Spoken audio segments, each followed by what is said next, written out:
So illustrious, he was very wise, and bore himself as meekly as a maid. He never yet had any vileness said in all his life to whatsoever wight. He was a truly perfect, gentle knight. But now to tell you of his array, his steeds were good, but yet he was not gay.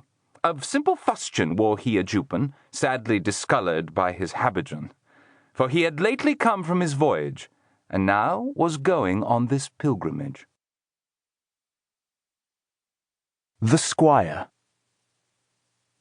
With him there was his son, a youthful squire, a lover and a lusty bachelor, with locks well curled, as if they'd laid in press. Some 20 years of age he was, I guess.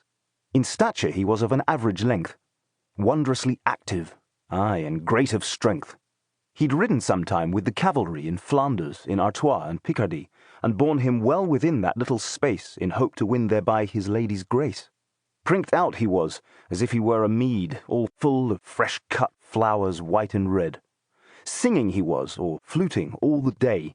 He was as fresh as is the month of May. Short was his gown, with sleeves both long and wide. Well could he sit on horse and fairly ride. He could make songs and words thereto indite, joust and dance too, as well as sketch and write. So hot he loved, that while night told her tale, he slept no more than does a nightingale.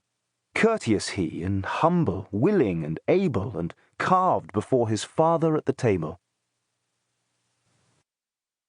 The Yeoman. A yeoman had he, nor more servants, no, at that time, for he chose to travel so.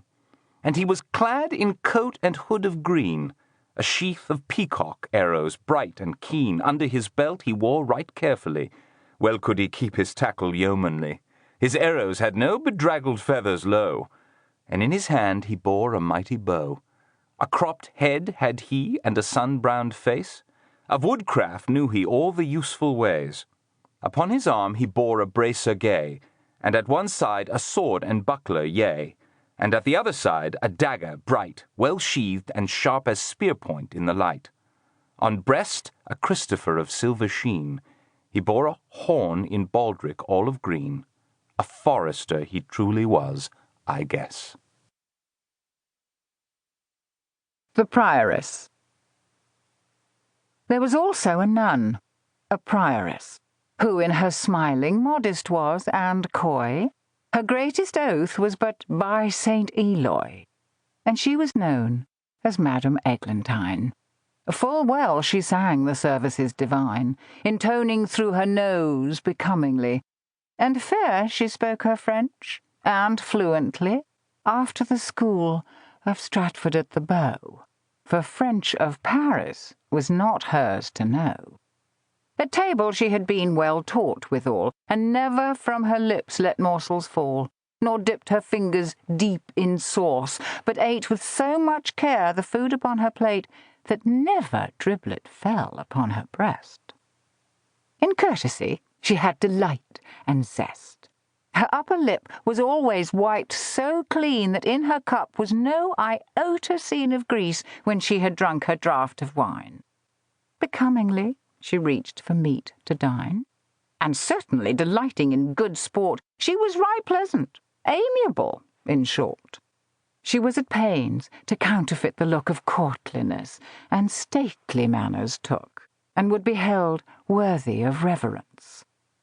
But to say something of her moral sense, she was so charitable and piteous that she would weep if she but saw a mouse caught in a trap, though it were dead or bled.